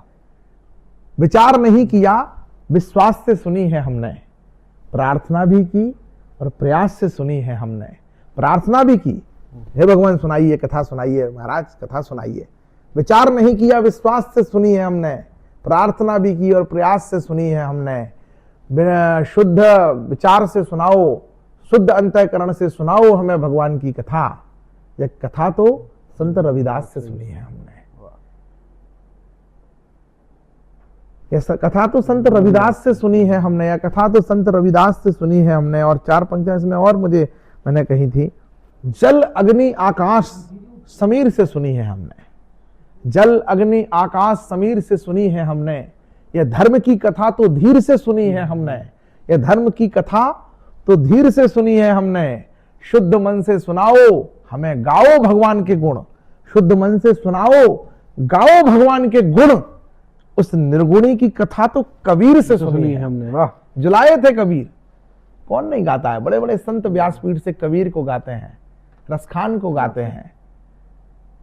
धूल भरे इत सोहत श्याम जू तैसी बनी सुर सुंदर चोटी, काग खेलत खाते फिरे पगना पग पे जनिया परी पीर कछोटी, बाछबी खो रसखान बेलो कद भारत काम कला निधि कोटी, काग के भाग बड़े सजनी हरि हाथ से ले गए माखन रोटी। वाह भैया। किसने नहीं गाया रसखान को? किसने देखी जात? जात ना पूछो साधु की पूछ लीजिए, ज्ञान सुन सुन करके हम बड़े हुए हैं। लेकिन कोई आज आइडेंटिटी का जमाना, मैं स्वयं अपनी जाति नहीं बताता हूं। सुमित ओरछा, मैंने कहा है कोई ठोस कितना ये नहीं आकार बोलेगा, फितरत जैसी होगी वो स्वयं साकार बोलेगा। फकत अब नाम ही बहुत कम लोगों को पता था कि मैं ब्राह्मण हूं, पर मैं जैसे कर्म करता हूं उससे लोगों को अनुमान हो जाता है कि ये कौन होगा। नाम शेर सिंह है और कुत्ता से डरा रहे तो क्या मतलब है? नाम शेर सिंह रख लिया और रास्ते में कुत्ता खड़ा है तो जान ही रहे कुत्ता है, उससे क्या हो जाएगा? सत्य है ना, सत्य का सत्य है। वह नाम क्या है? बोले करोड़ी मल। खड़े क्यों हैं? बोले 2 रोटी दे दो। सही विषय। ठीक है ना? कौन खड़ा है दरवाजे पर? बोले करोड़ी मल खड़े हैं। बोले क्या कह रहा है? बोले 2 रोटी दे दो सब्जी लगा के। तो नाम से क्या होगा? लेकिन उन्होंने जो आधार कार्ड बनवाया और जिस आधार कार्ड पर उन्होंने एंट्री पाई वह गलत था। सिद्ध करो, उल्टा नाम जपहि जग जाना, वाल्मीकि भय ब्रह्म समाना। भारत में कहां जातियों का विचार है? जाति तो सिर्फ आर्थिक वर्गीकरण है, जाति तो सिर्फ रोजगार का वर्गीकरण है। आज के समय में मैं इस पर बहुत विनम्रता से कहता हूं, तमाम 7 जातियों के लोग जितने प्रकार के, हमारे यहाँ 7 जात क्यों बोला जाता था? क्योंकि 7 प्रकार के वर्गीकरण थे काम करने के। लोहार, कुमार, जो उस समय की आज तो एआई का जमाना आ गया तो अब एक नई कैटेगरीज पैदा हो जाएंगी। उस समय 7 तो वर्गीकरण थे प्रमुख, और उसके अलावा कुछ थे विशेष, जैसे जो ईश्वरीय है, जो आपको वैसे नहीं मिल सकते थे। मतलब जैसे कवि है, हाँ, कवि तो पैदा होता कवि है। तो पैदा होता है, वैद्य पैदा होते थे, आपके पास डॉक्टर की दृष्टि, कवि की दृष्टि, ये विशिष्ट लोग पैदा होते थे, तो वो छोड़ दीजिए, वो विशेष। बाकी इसके अलावा जो परंपरागत रूप से जो हुनर आता था वह सिर्फ 7 वर्गीकरण थे, इसलिए कहता 7 जात की बात हो रही है। तो 7 जात मतलब 7 प्रकार का काम करने वाले लोग, और वह 7 लोग भगवान के अत्यंत प्रिय है। सिर्फ जातिगत आर्थिक वर्गीकरण था। जन्म से उसकी जन्म तो जायते शूद्रा गुण कर्म विभाग सा। इसे भैया मैं एक चीज़ और बताना चाहूँगा सबको कि जो लोग थोड़े लेफ्ट विंग वाले हैं, जो जाति और इन सब चीज़ों को ऐसे एक अलग पर्सपेक्टिव से देखते हैं, एक बहुत अच्छे राइटर हैं आर वैद्यनाथन, वो रिटायर्ड प्रोफेसर हैं IIM बेंगलोर से। उनकी किताब है caste as a social capital. आप अंग्रेज़ी को ज़्यादा मानते हैं तो वो किताब अंग्रेज़ी में है, पढ़िए, और वो एक एक शब्द वही कह रहे हैं सुमित भैया आज हिंदी में हमारे सामने कह रहे हैं। महाराज जो अपने बाबा साहब अम्बेडकर, वो कहते हैं अब क्या हो गया है, ये जो वामपंथियों ने जो कुतर्क गढ़े हैं उसमें मूर्खता की पराकाष्ठाएं पार कर दी हैं। इन्होंने इतने दोयम दर्जे के कुतर्क गढ़े हैं। ये क्या कर रहे हैं, समाज में हमारी युवा पीढ़ी को समझाते हैं, बोले राम तो कल्पना है, काल्पनिक है, कोई हुआ ही नहीं है, no existence of Ram. But Ram ने सीता का परित्याग किया था, इस नारी विरोधी राम है। राम ने संभोग का वध किया था, वही राम ने संभोग का वध किया था, दलित विरोधी राम है। लेकिन राम तो कोई हुआ ही नहीं। हमारे महाभारत काल्पनिक ग्रंथ है, कोई अर्जुन नहीं है, कोई कृष्ण नहीं है, कोई एकलव्य से अंगूठा ले लिया, लेकिन एकलव्य से अंगूठा लेने के लिए महाभारत जो है दलित विरोधी हिंदू समाज है। तो ये जो दोयम दर्जे के लोग हैं, इन लोगों ने कुतर्क बहुत तगड़े से गढ़े, और हमारे समाज में दुर्भाग्य कहें कि कुछ लोग इनके ट्रैप में आते गए। राजा राममोहन राय जी में, खैर ये आपके ये भैया के उससे अलग है, मैं अपना पर्सनल बोलता हूँ। अब राजा राममोहन राय जी को हम सती प्रथा के लिए सब कुछ कहते हैं, उन्होंने बंद कराई। बाद में मैंने उनको देखा, उनके बारे में जब पढ़ना शुरू किया, वो क्रिश्चियन कन्वर्टेड हो गए। उन्हें वही लिखा जो ब्रिटिश गवर्नमेंट ने उनसे कहा। आप अगर गूगल पे डालेंगे राजा राममोहन, फिर हम व्यक्तियों की चर्चा करेंगे तो बात, हम विचार की बात कर रहे हैं, तो एक विचारधारा, व्यक्तियों पे जाएंगे तो बात किसी की आस्था से टकरा जाएगी। हम बात कर रहे हैं विचार की, आइडियोलॉजी की। तो एक विचार जो भारत में इस तरह की हमारे जो लोक श्रुति परंपरा है, वेद परंपरा है, जो हमने आप कानों से सुनी है, उसमें कोई मिस्टेक नहीं है, हमारे दादा ने हमें बताई ना। तो दादा मुझे झूठ बात बताएंगे क्या? दादा को पोते से क्या स्वार्थ है जो झूठ बताते? तो क्या इसमें कोई तीसरा आदमी नहीं है, श्रुति है। मेरे दादाजी को उनके दादाजी ने बताई, दादाजी ने पिताजी को बताई, पिताजी ने मुझे बताई। इस तरह से हम इसलिए हम सनातन हैं। अब वो लोग हमको वो कहते हैं लिखित प्रमाण क्या है किन चीजों का? तो मेरी इस पर एक कविता है कि हम श्रुतियों की वेद परंपरा है, शाश्वत सदा सनातन है, प्राचीन नहीं कहना हमको, हम तो सदा सनातन है। तो खैर वो बहुत अलग विषय हो जाएगा, लेकिन मैं जो कह रहा हूं कि सनातन धर्म में कोई जात नीची नहीं है। इसलिए कोई यादव, कोई ब्राह्मण, ये सब जो बात गढ़ी जा रही है, इससे बाहर निकलना चाहिए। जाति सिर्फ आर्थिक वर्गीकरण था। सनातन और जो छुआछूत है, लोग कहते हैं छुआछूत नहीं मानते हो आप, मैं तो मानता हूं छुआछूत, मैं मानता हूं, यस आई बिलीव। ये जो छुआछूत शब्द है इसमें मैं विश्वास करता हूं, पर ये स्वच्छता मूलक है, ये जाति मूलक नहीं है, जन्म मूलक नहीं है, द्वेष मूलक तो कतई नहीं है। जैसे मैं घर में शौचालय साफ करूंगा तो ना मेरे बच्चे, ना मेरी पत्नी, ना मेरा परिवार, कोई मुझे स्पर्श नहीं करेगा, पहले नहाओ तब छुएंगे। लेकिन वो मुझसे घृणा नहीं कर रहे हैं। अगर मैंने घर का शौचालय साफ कर लिया है तो मुझे घृणा से नहीं देख रहे हैं, लेकिन छुएंगे नहीं, क्योंकि हमने गंदगी को साफ किया है। हमारे हाथ में कीटाणु हो सकते हैं। ये जो स्वच्छता का विचार है वह सनातन में है, और लोग वैज्ञानिक धर्म है। क्योंकि लोग वैसे ही जो चर्मकार करते थे चीजें वही, क्योंकि वो काम वैसा कर रहे थे, इसलिए था। आज जब उन लोगों ने वो काम बदल दिया तो चीजें उनके साथ भी वैसी हो रही है। दिल्ली, मुंबई, महाराष्ट्र, भोपाल हम रह रहे हैं, हम कहाँ पूछते हैं? हाँ। हम सीधा आदमी की वेशभूषा, लिविंग स्टैंडर्ड देखते हैं और उसके साथ मिक्सअप हो जाते हैं। कई बार ऐसा होता है, मुझे कई मेरे मित्रों के नाम का सरनेम नहीं मालूम है, उनके नाम से जानता हूं। 2 डॉक्टर्स आज के समय में विवाह करते हैं, यही तो सनातन ने कहा कि एक जैसे कार्यों में संलग्न 2 परिवारों के लोगों को विवाह करना चाहिए। अब आज बड़ी हमने पॉडकास्ट में बोला भी कि आज के समय में अगर जातिवाद से ऊपर उठने की बात करो तो लोग कहते हैं अच्छा जातिवाद को नहीं मानते हो तो तुम अपने घर की बेटी की हमारे यहाँ ब्याहोगे, इस जाति में ब्याहोगे। अरे भैया उनके गुण कर्म एक जैसे होंगे तो भी आएंगे। सही बात। आप एक आधा जीवन मनुष्य का एक घर में बीतता है, लड़की का आधा जीवन दूसरे घर में बीतता है। तो जो उसने उस पूर्वार्ध में सीखा है उसका प्रयोग वो अपने उत्तरार्ध में करती है। जैसे वरना सास कहती है तुमने क्या सीखा माँ के घर से। अब जब वो उस परम, जैसे मेरे घर में मैं ब्राह्मण परिवार से हूं, मेरे घर में पूजा पाठ होता है, मैं पूजा में बैठ गया और मैंने कहा कि भाई साकिल लाओ मेरे लिए, साकिल बना दो, हवन की साकिल खत्म हो गई है। अब मेरे घर में बहू आ गई है किस घर की, जिसके घर में सोनी का काम होता है, मैं एग्जाम्पल जान रहा हूं, कोई उसे पर्सनल, डोंट टेक पर्सनल। तो वो तो साकिल बनाना ही नहीं जानती, पर मेरे अगर वो फुकनी बनाना हो, उसको सोने का काम है, वो बना देगी। वो कैसे सोना को पिघलाना है, उसकी कैसे गर्म करनी है, क्या रखना है, क्या करना है, वो डाल देगी, वो कर देगी उसमें। तो कहने का मतलब है कि जो जीवन में पत्नी एक अर्धांगिनी हुआ करती थी, इसलिए विवाह में इस बात का विचार किया जाता था कि जिस काम के लोग हैं, सोनी की लड़की सोनी के घर में जाएगी, ब्राह्मण की लड़की ब्राह्मण के घर में जाएगी। ये आवश्यक था, क्योंकि पहले रोजगार क्या थे, घर से रोजगार चलते थे। फिर वो सारी घटनाएं सुनने नहीं मिलती थी जो हमें आज सुनने मिल रही है। आज रिजर्वेशन की लोग बात करते हैं, ऐसा संसार में कोई व्यवस्था बता दो जिसमें इतना बढ़िया रिजर्वेशन सिस्टम हो कि पेट में आते ही साथ रोटी पक्की। सही बात। जन्म से तय है कि आपकी रोटी तब पक्की है, आपका काम पर जन्म के साथ ही आपका आरक्षण है। लेकिन आप यू कैन चेंज। कितने लोग हैं जुलाहे थे कबीर, और क्या बने, फकीर बन गए, सूफी बन गए। संत रविदास क्या थे, महर्षि वेदव्यास की हम बात करते हैं, वाल्मीकि जी की बात करते हैं। संसार जन्म तो जायते शूद्रा, जन्म से सब शूद्र पैदा होते हैं। गुण कर्म विभाग सा, और गुण कर्म परंपरा, कई बार परंपरागत हो जाते हैं, कई बार परंपरा से हट जाते हैं। लेकिन वह कहीं भी इस देश समाज में, भारतीय सनातन समाज में किसी के साथ भी वो भेदभाव नहीं है, किसी के साथ भी छुआछूत नहीं है। छुआछूत जितनी है वो स्वच्छता मूलक है। बकरे की खाल से ढोलक मढ़ने वाले व्यक्ति के हाथ से हाथ मिलाने की छुआछूत रखनी चाहिए। उतनी देर जितनी देर वो कर रहे हैं उतनी देर तो छुआछूत होनी ही चाहिए। उनको अपने बच्चों के साथ करना चाहिए। पहले नहीं मान, अगर जो लोग नहीं मानते थे, वो महामारियां होती थी कि नहीं होती थी, बस्ती की बस्ती मर जाती थी, बस्ती की बस्ती।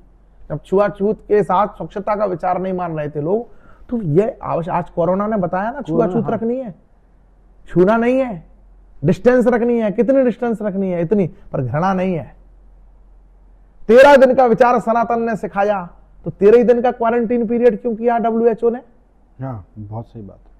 सनातन ने सिखाया ना कि किसी के घर में मृत्यु हुई है तो पहले एक्सीडेंट तो होते नहीं थे। हाँ। 99.99% जो मृत्युएं थी वो नेचुरल किसी बीमारी के संक्रमण के कारण डेथ हुआ करती थी। और उन डेथ में परिवार में कौन सी बीमारी, अच्छा जैसे ही मृत्यु हुई, कंफर्म हुआ कि डेथ हो गई है, तुरंत घर के बाहर एक गाय के गोबर का उपला जला करके उसको जला दिया जाता था, ताकि वायुमंडल से इस घर के कीटाणु आसपास न फैले। होता था कि नहीं होता था? बिल्कुल होता है। वायुमंडल में आज भी होता था ना। तो वायुमंडल में कितना सनातन विचार था, कितना पारंपरिक, मतलब में विज्ञान था। फिर इसके बाद में कहा गया कि अब इस घर में डेथ हुई है तो इस घर में 13 दिन तक कोई खाएगा पिएगा नहीं। 13 दिन तक कोई खाएगा पिएगा नहीं इस घर में। क्यों नहीं खाएगा? बोले इस घर में कौन से कीटाणु के कारण मृत्यु हुई है, वो घर में पूरे बस्ती में फैल गया तो मोहल्ले के बच्चे इनके घर जाके कोई अभी कुछ खाया है, फिर वो अपने घर पे खाएंगे, फिर ऐसे करके तो पूरी बस्ती में वो बीमारी फैल सकती है। इसलिए 13 दिन का विचार हमारे ऋषि मुनियों ने कर लिया कि कैसा भी जीवाणु होगा, कौन सा होगा, पर 13 दिन में सारे से सब मर जाएगा। इसलिए 13वीं का प्रावधान किया गया। 13वीं क्यों है?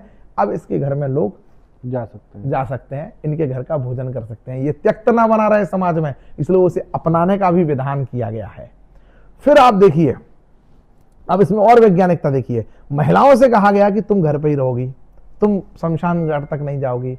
इसका मनोवैज्ञानिक कारण है, कमजोर होती हैं, जलते नहीं दिख जाएंगे। हो सकता है इतनी अभावावेश में आ जाए, प्रेम इतना प्रेम हो कि वो चिता में कूद जाए। जिस समाज में, देखो आप वामपंथियों की चालें देखो, जिस समाज में महिलाओं को, जिस परंपरा में महिलाओं को शमशान जाने तक की मनाही हो गई थी, उस परंपरा पर यह आरोप घड़ा गया कि यहाँ सती प्रथा थी। बाकी सती होना विशुद्ध रूप से किसी की व्यक्तिगत निष्ठा और व्यक्तिगत निर्णय का प्रश्न था। ये कोई थोपा हुआ काम नहीं था। लोपामुद्रा को तो मना किया गया कि आप सती नहीं हो, राज्य का क्या? हाँ, राज्य का क्या होगा? अहिल्याबाई, रानी अहिल्याबाई, उनको उनके ससुर ने आज्ञा की कि आपको राज संभालना है, आपको ऐसा कुछ नहीं करना है। तो हमारे यहाँ ऐसा जो आरोप गढ़े गए उन सबको अगर व्यापक दृष्टि से देखेंगे तो महिलाओं को मना कर दिया गया। फिर महिलाओं को कंधा देने का अधिकार नहीं, कंधा नहीं देना है। क्यों नहीं देना? क्योंकि वायुमंडल में मृत देह में कीटाणु आएंगे तो वो बालों पे चिपकेंगे। इसलिए जो लोग कंधा देते हैं उनके सबसे पहले बाल उड़वा दिए जाते हैं। हाँ। क्योंकि बाल ऋणावेशी होता है, उसमें जल्दी अट्रैक्ट करता है कीटाणु जीवाणु, इसलिए बाल केश दान करवा दिए जाते हैं। मूछ भी हटवा दी है, बाल भी हटवा दिए, ताकि कीटाणु वो चिपके ना रह जाए आपके शरीर में। और दशा कर्म के दिन पूरे परिवार के बाल हटवा दिए, पूरे परिवार के बाल, की और लोगों को इन्फेक्टेड ना करें। और महिलाओं को शमशान, जैसे ही शव के थोड़ी देर बाद जब घर से बाहर निकाल दिया जाता है, फिर महिलाओं को उसको स्पर्श करने की मनाही, क्योंकि महिलाओं के बाल उनके सौंदर्य का हिस्सा है। कितना विचार है महिलाओं के प्रति, कितना सम्मान है। वो टकली गंजी अच्छी नहीं लगेंगी, इसलिए उनको बाल नहीं कटवाने हैं। विचार किया गया है सारी चीजों का। इसलिए सनातन वैज्ञानिक धर्म है, मनोवैज्ञानिक धर्म है। इसकी अभी बरसात का मौसम चल रहा है, पॉडकास्ट पर एक नई चीज बता रहा हूँ। चौमासा है, चतुर्मास के व्रत चल रहे हैं। चतुर्मास क्या है? सनातन धर्म में कहा गया कि ये चतुर्मास का कालखंड, जब वर्षा ऋतु आ जाए तो इसके बाद में भगवान श्री राम भी चतुर्मास कर रहे हैं। उन्होंने कहा अभी हम कुछ कहीं नहीं जाएंगे। क्यों नहीं जाएंगे? अभी जाएंगे तो खुद संकट में पड़ जाएंगे, क्योंकि इस चतुर्मास में, इस कालखंड में यात्रा निषिद्ध है। यहाँ पहाड़ नीचे गिर रहे हैं, बिजलियां गिर रही हैं, यहाँ पर पानी से झरने उफान पर हैं, रास्ते मार्ग अवरुद्ध हैं। कब कौन सा मार्ग बह जाए, पुल बह गया, मार्ग बह रहे हैं। फिर कहा गया कि इस समय नदी में स्नान नहीं किया जाएगा। क्यों नहीं किया जाएगा? बोले नदी मां है, स्त्री का स्वरूप है, और इस समय वो रजस्वला है, इसलिए उसको स्पर्श नहीं किया जाएगा, उसमें स्नान नहीं होगा। ये कहा गया सनातन धर्म ने। अब जो लोग नहीं मान रहे हैं, तो वैसे लोग रोज अखबारों में, रोज सोशल मीडिया पर, रोज मीडिया पर खबरें हैं, जो नदी में, बांधों में नहाने वाले लोग डूब रहे हैं। नदी इस समय खुद आकर्षित कर रही है। बोले कुछ पांव नीचे फंस गया और चले गए, कल की खबर है। भैया निषिद्ध किया। आप सनातन धर्म की मान्यताओं को मानते होते तो आज आप तो संकट में नहीं फंसते। इस यात्राएं नहीं करना चाहिए नदी में। ये सनातन धर्म, इसलिए धर्म क्या है? धारण, जो धारण करने योग्य नियम है वही धर्म है, और उसको जो पालन करेंगे, जो उसके जीवन में वो केवल कष्ट भर देता है। जो धर्म नष्ट करता है उसको धर्म नष्ट कर देता है। सो सनातन, मेरे आज पॉडकास्ट के माध्यम से योगेंद्र जी, आपके सभी दर्शकों से यही प्रार्थना है कि सनातन धर्म के जो भी नियम, उपदेश, बातें हैं, उनको अक्षरशः पालन करें। कोई आपके दिमाग में ये कोई साइंटिफिक क्लॉज आ रहा हो कि ये क्यों माने, हम तो वैज्ञानिक हैं, तो उसके अन्वेषण, अपनी बुद्धि को उसके अन्वेषण में खर्च करें। ऐसा नियम है तो वो नियम क्यों है, और उसके तह तक जैसे ही आप जाएंगे तो आपको पता चल जाएगा कि इसके कारण ये है। एक एकादशी का व्रत सनातन धर्म में माना, एकादशी का व्रत करना चाहिए। आज 11 डेज फास्टिंग, 10 डेज फास्टिंग को लेकर के विज्ञान मानने लगा। डॉक्टर्स कह रहे हैं ना कि 10 दिन खूब खाइए, पर 11वें दिन एक दिन शरीर को खाली छोड़िए, डिटॉक्स कीजिए। तो जो 11 डेज फास्टिंग का कॉन्सेप्ट है वह आज वही आ गया। ये एकादशी हमने पहले से दे रखी थी। अब एक आरोप हमारे ऊपर और लग रहा है, सनातन धर्म का जो मोर मुकुट है वह ब्राह्मण है। इस बात को गर्व के साथ में बोलता हूं, लेकिन इसका भाव कहीं ये नहीं है कि मैं अन्य किसी को, तो सनातन धर्म का अगर मोर मुकुट ब्राह्मण है तो उसका रक्षक क्षत्रिय है, उसका पालक वैश्य है, उसका सेवक शूद्र है, और शूद्र के बिना इन तीनों में से किसी का काम नहीं चल सकता। बिल्कुल सही बात है। यज्ञ नहीं हो सकते। बाबा साहब अम्बेडकर की जीवन पुस्तक पढ़ रहा था, जाति पातक तोड़ो, तो वो उसमें बाबा साहब स्वयं लिख रहे हैं कि मेरी समाज को ये विशेष अधिकार केवल ब्राह्मणों को नहीं है, विशेष अधिकार हमको भी है। जमीन में ब्राह्मण की जमीन भी नपेगी तो वो जिस जाति से आते थे, महार जाति कहा जाती थी महाराष्ट्र में, बोले वो मेरी महार जाति को ही विशेष अधिकार है कि जमीन संबंधित निर्णय में जो मेरी जाति का व्यक्ति अंतिम निर्णय करेगा वही सबको मानना पड़ेगा। तो धर्म के विषय में जो निर्णय ब्राह्मण करता था वो सब सारे मानते थे। जमीन के विषय में जो निर्णय महार जाति के लोग करते थे वो मानते थे। संकट आ गया, गांव पर संकट है, युद्ध संकट, गांव के दूसरे कबीले ने घेर लिया है गांव को। उस समय गांव का जो क्षत्रिय ने कहा कि सब लोग हम इतने बजे प्रहार करेंगे, इतने बजे प्रतिकार करेंगे, इस युद्ध इस शस्त्र के साथ लड़ेंगे, उसी के निर्देशों का पालन सारा गांव कर रहा था, है ना। आर्थिक चिंतन हुआ, कोई यज्ञ होना है गांव में, तो वैश्य ने पैसा दिया, और पैसा कैसे इकट्ठा होगा। आज भी अधिकांश पार्टियों के कोषाध्यक्ष वही होते हैं, वैश्य बनाए जाते हैं, क्योंकि वित्तीय प्रबंधन, नियोजन और अर्जन यह वैश्य के ब्लड में है, उसके ब्लड में है, वो कर सकता है क्योंकि उसका जन्मजात संस्कार है। तो जाति एक संस्कार है, इसमें कोई नीच शब्द जैसा नहीं है। नीच तो वही है जिसके बारे में मैंने कहा है कि जो अच्छा रहन सहन न जाने। अब नीच क्या है?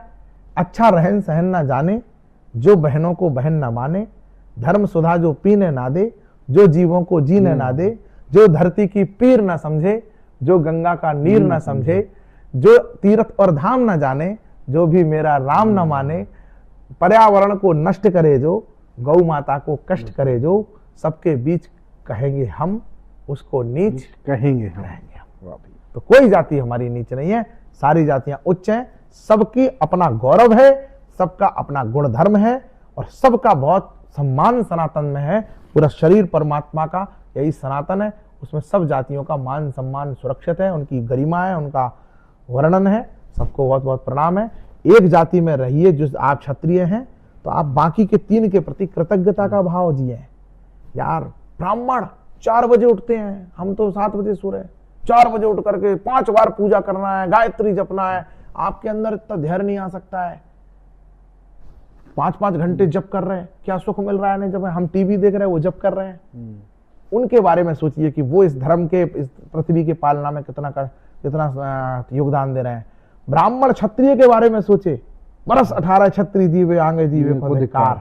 ये युद्ध में क्षत्रियों की गर्दनें कटवाई गई हैं। सबसे ज्यादा बलिदान, सबसे ज्यादा युद्ध लड़े हैं इस देश में क्षत्रियों ने, रक्त सबसे ज्यादा। लेकिन सबसे ज्यादा प्रताड़ित ब्राह्मण हुए हैं, क्योंकि धर्म पर जब जब आघात हुआ है तो धर्म का सबसे बड़ा पालन करता कौन दिखता था? बोले इसकी चोटी काटो, इसका जनेऊ काटो, इसकी बेटी का शील भंग करो।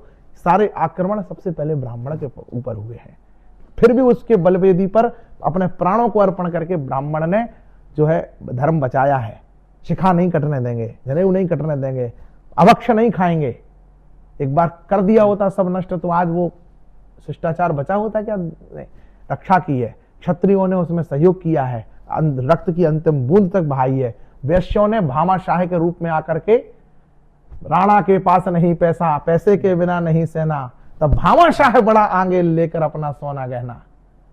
बुंदेलखंड में महाबली तेली पूरा एक एक पैसा, और महाबली तेली तो ढूंढ करके महाराज छत्रसाल के पास पहुंचा कि मैंने सुना है कि तुम बुंदेलखंड की मुक्ति के लिए काम कर रहे हो, मेरे पास पैसा है, मैं लड़ नहीं सकता हूं, पर एक पैसा सारा सेना बनाने में खर्च कर दो। और सारी जातियों के लोग महाराज छत्रसाल के खड़े हो गए। तो सबका काम है, सबका मिट्टी में खून है, सबका अर्पण है। मुसलमानों के प्रति भी मैं कह रहा हूं, मैं हिंदुत्व सनातन की बात कर रहा हूं, तो हमारी सनातन की दृष्टि से मुसलमान भी अलग नहीं है। भाई भी भले ही दैत्य गुरु शुक्राचार्य की बात मान करके केवल भगवान भोलेनाथ की प्रदक्षिणा करने के लिए जीते हो, लेकिन वो भी हमारी दृष्टि से बाहर नहीं है। भटके अटके लोग हैं। यदा कदा उनके अंदर भी कोई जागृति होती है, कोई कभी भक्ति का संस्कार त्रिष्टा की तरह, कभी कोई सुबोही खान बन जाती है, कोई जितेंद्र त्यागी बनकर के वसीम रिजवी आ जाता है। उनके अंदर भी वो संस्कार, क्योंकि मूल में तो वही संस्कार है ना धर्म के, सनातन के। उस सनातन की सीमा से वो भी बाहर नहीं है। पुरखे तो वही है, पुरखे वही है, 8 पीढ़ियों पहले तक ये एक ही कुल के वंशज है, तो वो भी है। देशभक्ति का भी मानक मैं कहता हूं कि देशभक्ति के पैमाने पर भी सबकी अपनी अपनी देशभक्ति है। समाज में थोड़ा सा सोशल मीडिया ने जहर ज्यादा घोल दिया है। यद्यपि मदरसों से निकले हुए लोग, ये सच है कि वो एक अलग ही ट्रेंड में जा रहे हैं, उनको एक अलग तरीके से तैयार किया जा रहा है, जिनको देश से मतलब नहीं, देशवासियों से मतलब नहीं, सिर्फ वो उनको मजहबी आंखें दी जा रही हैं, मजहबी उन्मादी सोच दी जा रही है।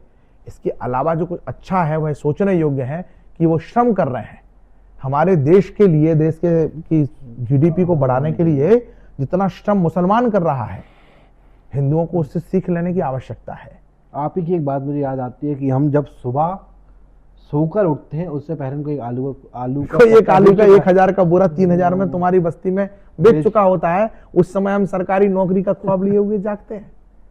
और मेरा एक 4 पंक्तियां नई नई लिखी है मैंने, मैं आपको सुनाता हूं इस पॉडकास्ट में कि केवल नारे देशभक्ति का मानक कैसे मान रहे हो, देशभक्ति की परिभाषा का मूल भाव पहचान रहे हो, केवल मैं ही देशभक्त हूं इसका इतना दम भरते हो तो बतलाओ देश के हित में कितने घंटे श्रम करते हो।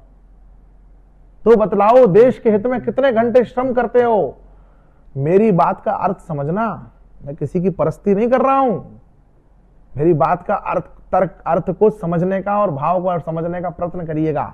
मेरी बात का अर्थ समझना ये चिंतन का सही वक्त है। जो जितना श्रमदान करेगा उतना ज्यादा देशभक्त है। वाह, इसलिए श्रम करिए इस देश के लिए, तब जाकर के सनातन भी बचेगा और देश भी बचेगा। भाई इस पॉडकास्ट के अंतिम दौर पे हैं, युवाओं को अभी क्या बदलाव की जरूरत है? कहीं मेरा अंतिम प्रश्न होगा, क्योंकि युवा कहीं ना कहीं वो रील के चक्कर में फंस तो गया है। देश हमें देता है सब कुछ, हम भी तो कुछ देना सीखें। पश्चिमी भोगवादी संस्कृति ने युवाओं को पाने का आग्रही बना दिया है, जबकि प्रकृति परावर्तन के सिद्धांत पर काम करती है। मैं युवाओं से यही कहना चाहता हूं, आप अपना देने का मन और स्वभाव बनाइए। आप ये इसके लिए काम मत करिए कि हमें ये मिल जाए, आप इसके लिए काम करिए कि हम अपना कुछ दे सकें।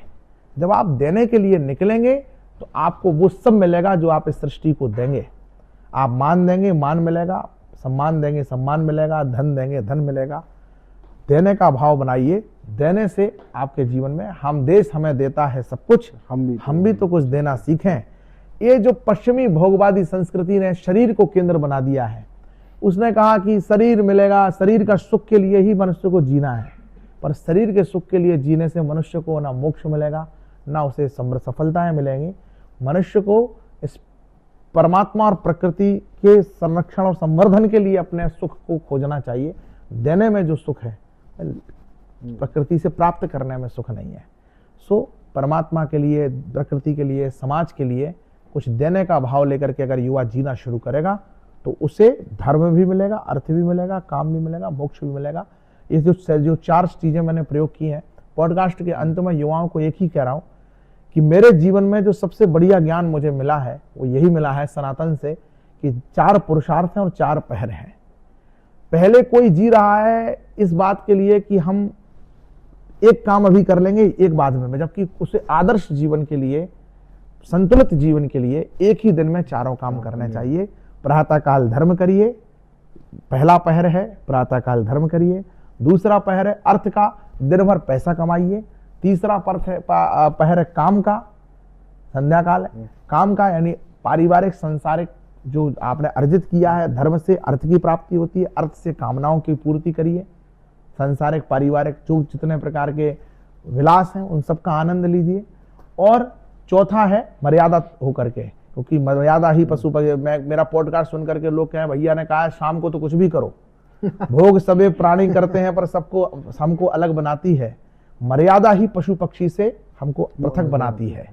तो मर्यादित होकर के जीवन को जीते हुए तीसरे पहर में सभी प्रकार की कामनाएं की पूर्ति करिए। और चौथा है मोक्ष। जब सोएं तो हे प्रभु परमात्मा सच्चिदानंद स्वामी, तुमने मुझे इतना सुंदर जीवन दिया, समय दिया, करने का सामर्थ्य दिया, योग्यता दी, और उसके कारण मैं आज का दिन आपको अर्पण करता हूं आपके चरणों में। कल अगर आपने मुझे श्वासें दी तो प्रातः काल फिर आपसे हम राम राम करेंगे, फिर प्रणाम करेंगे। और प्रणाम दूसरे दिन सुबह हो जाए, सुकराग्रे वस्ते लक्ष्मी कर मध्येन सरस्वती कर मूले तो गोविंदा प्रभाते कर दर्शनम। धरती माता को प्रणाम करते हुए समुद्रे वसने देवी पर्वत स्तन मंडते विष्णुपति नमस्तुभ्यं पाद स्पर्शमस्तवे सभी ब्रह्म देवताओं का स्तवन करते हुए सनातनी को पंचदेवों की आराधना जरूर करना चाहिए।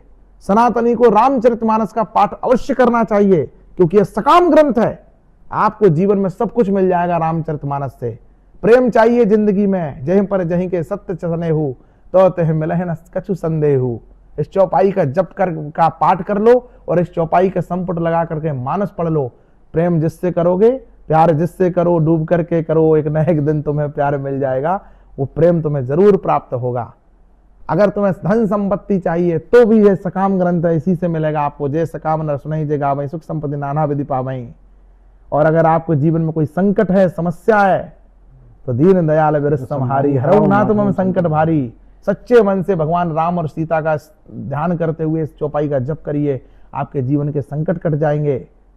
आपके जीवन में और जो कुछ चाहिए, रोग आ गया, रोग का नाश करने के लिए राम कृपा नाश सही सब रोगा, जो यह भांति बने संयोगा। किसी नगर में प्रवेश के सनातनी होकर के जीने का आनंद अलग है। सब कुछ मिलता है, भगवान सब कुछ देते हैं पूरे जीवन में। तो आप वो दृष्टि आ जाए युवाओं के मन में। कई लोग मुझे अंधविश्वासी भी समझ सकते हैं, वो भी समझ सकते हैं, पर ये प्रैक्टिकल चीजें की हुई हैं, ये कोई चमत्कार नहीं है, इसमें सब प्रयोग है, उसकी वाइब्रेशन, उसके कारण है। रचि महेश निज मानस राखा, पाई सु समय सिवासन भाषा। ये शिव जी का लिखा हुआ ग्रंथ है। बाबा तुलसी ने तो केवल क्या किया है, बाबा तुलसी स्वयं कह रहे हैं, रचि महेश निज मानस राखा, ये तो भगवान शिव का मानस की कृति है। पाई सु समय, मैंने तो केवल भगवान की शिव की कृपा से इसका पाई सु समय शिवासन भाषा, शिव जी की भाषा में यहां पर लिख रहा हूं। तो जो शिव ने लिखा है वह मंत्र है, शावर मंत्र कहे जाते हैं, जो शिव जी के डमरू के निनाद से निकले हैं, वही तो मंत्र है सृष्टि में। हाँ, प्रथम स्वर तो वही रहे ना। तो सारे मंत्र, इसलिए रामचरितमानस की एक एक चौपाई मंत्र है। तो प्रतिदिन मंत्र जो है सनातन रामचरितमानस का पाठ करिए, पंचदेवों की आराधना करिए, सूर्य को जल चढ़ाइए, प्रतिदिन खूब श्रम करिए। यही मनुष्य के जीवन के लिए नैतिकताएं हैं, मर्यादाएं हैं, चर्याएं हैं, जिनका हर सनातनी को पालन करेंगे तो सबका जीवन सुंदर व्यवस्थित होगा। इसी शुभकामना के साथ आप सबका बहुत बहुत धन्यवाद। और आपका योगेंद्र जी, आपने एक बार फिर हमारे साथ पॉडकास्ट किया, दूसरा संवाद है आपसे, बहुत बहुत आभार आपका। भैया आपका बहुत बहुत धन्यवाद करता हूँ, और हमेशा यही आशा रहेगी कि आपका सानिध्य मुझे मिलता रहेगा और आगे भी हम इन्हीं विषय पर चर्चा करते रहेंगे। बहुत बहुत धन्यवाद भैया।